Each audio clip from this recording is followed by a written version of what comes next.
Sup, you beautiful bastards. Hope you've had a fantastic Tuesday. Welcome back to the Philip DeFranco Show, and two quick announcements. First, just a massive thank you to everyone that made yesterday's emotionally exhausted drop the biggest drop we've ever had on Shop DeFranco. What's crazy is it hasn't even been 24 hours yet, and so you still have 6 days if you missed out. All available for a limited time on shopdefranco.com. And two, I'm very excited to announce that the Philip DeFranco Show is now an official syndicated show on Snapchat. So if you want to make sure you don't miss this show, or maybe some exclusives, or you want to share it with people who, don't really come to YouTube, or for whatever reason, I advise and ask you to go subscribe. Link down below, or of course our snap code's been right there. But like I said, welcome back to the Philip DeFranco Show. Buckle up, hit that like button, and let's just jump into it. And the first thing we're going to talk about today is Kanye West. And while some places are running headlines like Kanye West seemingly squashes beef with Kris Jenner following explosive Twitter rant, which, side note, I have a lot of big criticisms regarding Kanye West over the past year, but when he called Kris Jenner Kris Jong-un and her guy Kanye West, that was the funniest thing I had read in about a month. But that Kris Jenner stuff's not the bigger story today. It actually has to do with Kanye's presidential run and possible legal trouble. But now the situation has gotten to this point where he could be facing the possibility of an election fraud investigation and, depending on how far this goes,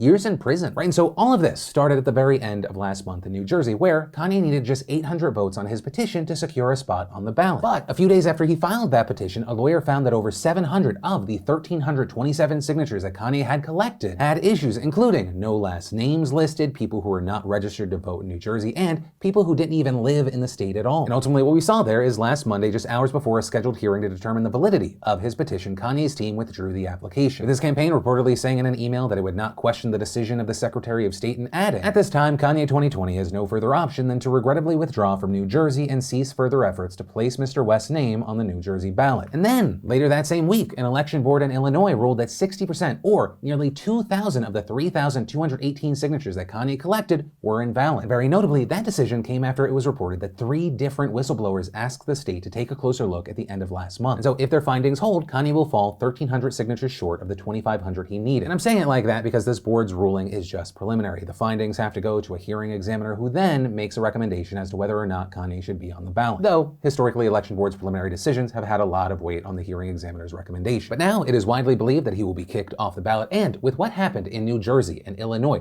we saw a number of experts saying that Kanye should be the subject of an election fraud investigation. This including the likes of political analyst April Ryan, who tweeted, "2 states declaring Kanye West ineligible to be on POTUS ballot due to faulty signatures could open him up to an election fraud investigation." I would imagine other states where reported GOP operatives assisted him to get on the ballot will soon be reviewing. And actually, on the note of other states, literally the same day that the state board in Illinois announced the results of their review, the Wisconsin State Democratic Party filed a complaint asking state officials there to keep Kanye off the ballot, claiming that his campaign was late in submitting their paperwork and that there were numerous issues with those filings, including, shocker, problems with the signatures that he collected. According to reports, the complaint alleges that the papers Kanye filed included incorrect addresses for the people who circulated the petitions, and the petitions contained bogus signatures like that of Mickey Mouse, Bernie Sanders, and even 2 for Kanye West. But also, very, very notably here, the complaint also included affidavits from 6 people who said that they were actually tricked into signing Kanye's petition. According to reports, one of the affidavits is from a woman who said that she unknowingly signed this paper outside of a Walmart when one of Kanye's circulators told her that her signature was needed to ensure she was registered to vote in the general election, with that woman adding, "If I had known that, I wouldn't have signed the papers, absolutely not. Kanye West would not get my vote, and I think it is a joke that he is running for president." And that allegation is actually pretty serious. As the lawyer who collected those affidavits for the Democratic Party told reporters, if the affidavits are true, crimes were committed by the West campaign. Though, on the other side, you have Kanye's team pushing back, just yesterday filing their own complaint where they allege that the state Democratic Party filed their complaint because they, quote, fear the candidacy of Kanye West and seek to silence him, also alleging that the party engaged in an organized effort of harassment and intimidation against his candidacy, and claiming they hired a private investigator to track and spy on his signature gatherers. And so as far as what happens from here, the complaints will be reviewed by an elections commission panel made up of 3 Democrats and 3 Republicans, and they will then make a recommendation regarding his filings and if he should be on the ballot or not. But ultimately, that is where we are with this story. It will be very interesting, and it is important going into the 2020 election to find out what happens in Wisconsin. As far as states go in the general election, it is a difference maker. Also, regarding any election fraud charges, none have been filed yet. And ultimately, as far as my opinion on this topic, at the end of the day, the only thing that I think matters is if fraud actually took place. Like, it feels a little weird that one of the defenses from Kanye's camp is they sent someone to keep eyes on us. I see that, and I'm like, okay, but what about about the stuff they allegedly found. But yeah, that's a story as it is now. We're gonna keep our eyes on it, and of course with this, I pass the question off to you. What are your thoughts regarding this Kanye update? Do you think that we will actually see any charges? I'm of the personal mindset that even if there were charges, if everything happened fast enough, I'm pretty sure he'd get a pardon. But that's just my gut reaction as we watch this just transparent attempt at a spoiler campaign. But yeah,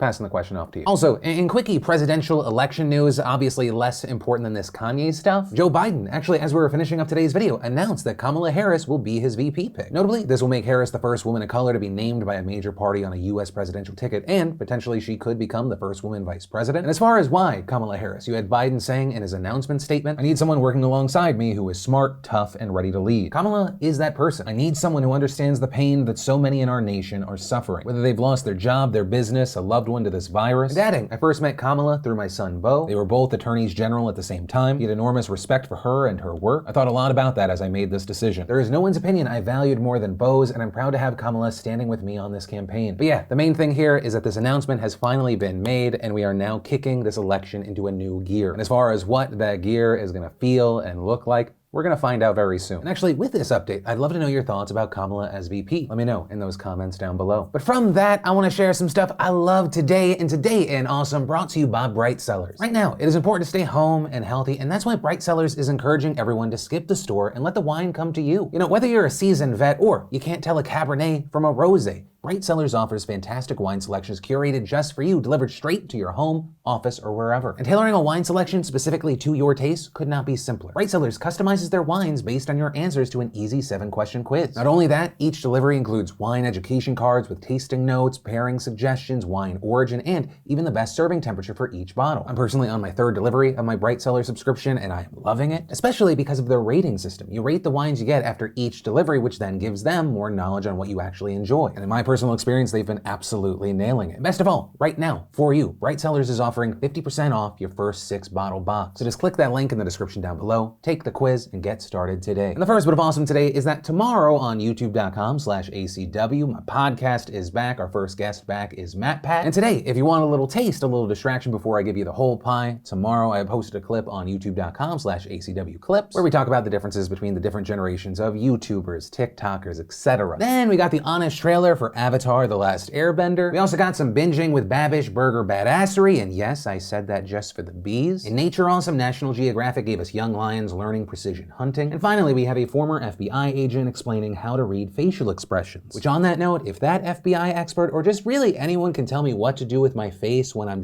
not thinking anything, because I consistently have this problem where there are a number of people that it'll be like my wife's friends or acquaintances that think I genuinely do not like them. That is almost never the case. Does anyone else have this problem? And if you want to see the full versions of everything I just shared, the secret link of the day, really anything at all, links as always are in the description down below. Then, in a story I could have probably put in Today in Awesome, we had Mia Khalifa in the news. Mia, if you don't know, is actually Lebanese American. She was born in Lebanon. With everything that's been happening there, I mean, we talked about it yesterday, last week. In addition to using her platform to raise awareness, call for change, she's actually also decided to raise money for the Lebanese Red Cross by auctioning off those original, infamous Mia Khalifa glasses. As of right now, the bidding is at $100,000, and it'll be interesting to see where it lands, what's a valid bid at the end of, it's gonna be about in 4 days. Then we should talk about this news involving the gig economy and its future. On Monday, a California judge ruled that Uber and Lyft must classify their drivers as employees, not gig workers. And that decision, which will go into effect next week if it is not halted by an appeal, will mean that employees for ride-sharing companies will be eligible to receive benefits, including health insurance, paid time off, sick leave, and overtime. Now, as far as Uber and Lyft's argument against doing so, it's pretty much the same argument that they've always had, saying this decision will cause ride costs to increase significantly and could result in mass layoffs. With Lyft saying in a statement, drivers do not want to be employees, full stop. We'll immediately appeal this ruling and continue to fight for their independence. A spokesperson for Uber releasing a similar statement, saying the vast majority of drivers want to work independently, and we've already made significant changes to our app to ensure that remains the case under California law. When over 3 million Californians are without a job, our elected leaders should be focused on creating work, not trying to shut down an entire industry during an economic depression. Which, I mean, on that note, while you have bookings for Uber Eats absolutely skyrocketing, just between April and June, Uber's traditional bookings were down 75%. So there's an argument that's already been made that in addition to the situation in general, we are in a pandemic, business is down. If these drivers were made employees, we just have to give them the boot. And as far as the drivers here, it's not a black and white situation. You have some drivers that kind of do it whenever they got a little time, they want to make some side change, and then you have some people doing it full time. You have some saying, yeah, I like the freedom of the gig economy, and then then you have some after this ruling saying, today's ruling affirms what California drivers have long known to be true. Workers like me have rights, and Uber and Lyft must respect those rights. Though, with all that said, there may actually be a third option. Because while yes, this is a story in California, this is a national issue. We've also seen this gaining traction, which is why we've seen Uber's CEO advocating for this third model on how to classify drivers, arguing that there should be another way for workers to gain protections without sacrificing the flexibility of being a gig worker. And in fact, yesterday we saw him pushing for that again in a New York Times op-ed, arguing our current employment system is outdated and unfair. It forces every worker to choose between being an employee with more benefits but less flexibility, or an independent contractor with more flexibility but almost no safety net. It's time to move beyond this false choice. As a start, all gig economy companies need to pay for benefits, should be more honest about the reality of the work, and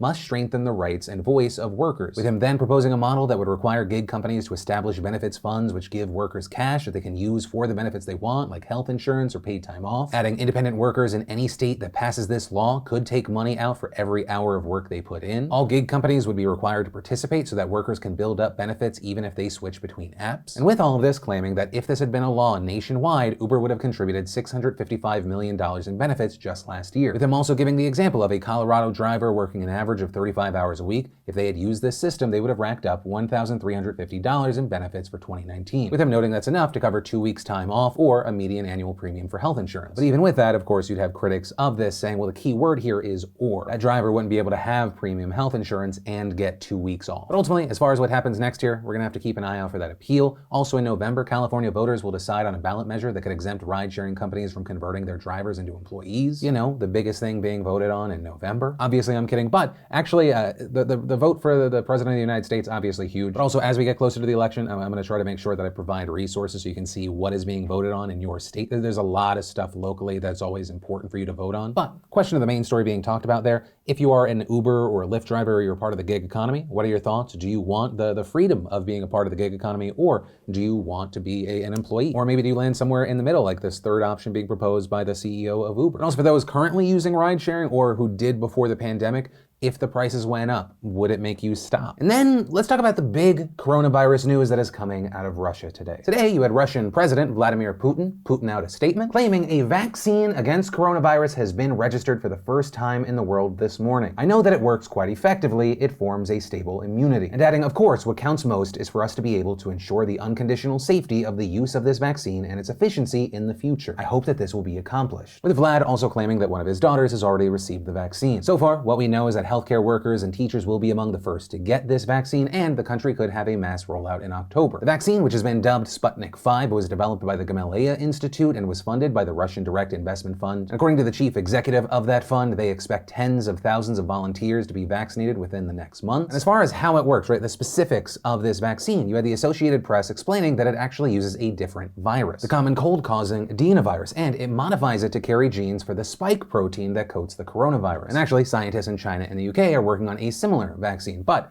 all of that said, as you can imagine, with this Russian vaccine, there are concerns. Many fearing that the process was rushed and that crucial steps in the testing were skipped. The vaccine hasn't even actually gone through phase 3 trials, which involves thousands of people, usually quite some time. So you have a large number of people saying, okay, there hasn't been nearly enough people, there hasn't been nearly enough time to plan mass distribution. Though there are currently plans for the country to do a phase 3, as well as trials in the UAE, Saudi Arabia, the Philippines, and maybe Brazil. And in the meantime, the vaccine will still be offered to volunteers who want it. According to the AP, human trials started back in June with 76 volunteers, half of which were injected with a liquid vaccine and the other half given it in the form of a soluble powder. And among the concerns here, we had some concern about the participants, as some were recruited from the military, so there were worries that they were pressured into receiving this vaccine. Some also concerned about the small testing size, which is why you have experts like Peter Kremsner telling Reuters, normally you need a large number of people to be tested before you approve a vaccine. I think it's reckless to do that if lots of people haven't already been tested, with other health experts saying that releasing this vaccine so soon is unethical. Also, on top of the lack of testing, the concern about the participants, Russia has also not released any data from its initial clinical trial. And as one epidemiology and infectious disease specialist noted, it is not possible to know if the Russian vaccine has been shown to be effective without submission of scientific papers for analysis. And you know, that wasn't the first person to note or have skepticism regarding a vaccine from Russia. In a July testimony, you had Dr. Anthony Fauci saying, I do hope that the Chinese and the Russians are actually testing the vaccine before they are administering the vaccine to anyone. Because claims of having a vaccine ready to distribute before you do testing, I think, is problematic at best. Additionally, this morning you had more U.S. officials responding, like Secretary of Health and Human Services Alex Azar going on Good Morning America criticizing the speed at which this was supposedly developed. The point is not to be first with a vaccine. The point is to have a vaccine that is safe and effective for the American people and the people of the world. We need transparent data, and it's got to be phase 3 data. And what he said there lines up with statements recently made by FDA Commissioner Stephen Hahn, who spoke to the American Medical Association about vaccine development in the United States. And then you also look around and see scientists being far more cautious when it comes to talks about vaccine timelines. I mean, just last week when you had President Donald Trump saying that we could have a vaccine come November, and immediately you had people just shooting that down. Among the things you had vaccinologists telling reporters, I don't see how that would be possible. Also, there's just no way regarding a vaccine being ready so soon. And a big thing to understand with this story is that vaccine hesitancy, that is an incredibly integral point to all of this, right? Because it's not just the hardcore Looney Tunes anti-vaxxers that we used to talk about 2-3 years ago, right? Those people trying to bring measles back like it's sexy. The paranoia regarding a COVID-19 vaccine, especially if one came on an expedited timeline, is there. For example, you had this Gallup poll back in August that found that if free FDA-approved vaccines were ready today, 1 in 3 Americans would refuse it. And the numbers on this are staggered, but if you're one of the people hoping for mass adoption, these numbers aren't going to be comforting, right? You had polling from Yahoo and YouGov showing that back in May, 55% of US adults planned on getting vaccinated. But by the end of July, that fell to just 42%, which is concerning because that percentage of people is just not enough to protect the larger population. But ultimately, that is where we are with this story as of right now. Regarding the possibility that Russia has a working vaccine, I am hopeful, but of course it is Russia and Vladimir Putin. I'm incredibly skeptical. But ultimately, for now, we have to wait and see, specifically looking at what happens with Russia. Right? How does the third phase go? And for those who do volunteer for the vaccine, is it great, it works, or is it a dud? Or is it the beginning of the movie World War Z? Side note, sorry Brad Pitt, the book is so much better, read the book. Also, finally, question I want to pass off to you. What are your thoughts regarding this Russia vaccine? Do you trust them? Do you just think that is he lying? And that is where I'm going to end today's show. As always, a big thank you to the 9 of you still here at the end of the video. Thank you for being a part of these daily dives into the news. Also, if one of you are new here, definitely join the family, hit that subscribe button, tap that bell to turn on notifications. Also, if you're looking for more to watch, maybe you missed yesterday's show, or you want to watch that special clip with Matt Pat, you can click or tap right there to watch that. But with that said, of course, as always, my name's Philip DeFranco. You've just been filled in. I love yo faces, and I'll see you tomorrow.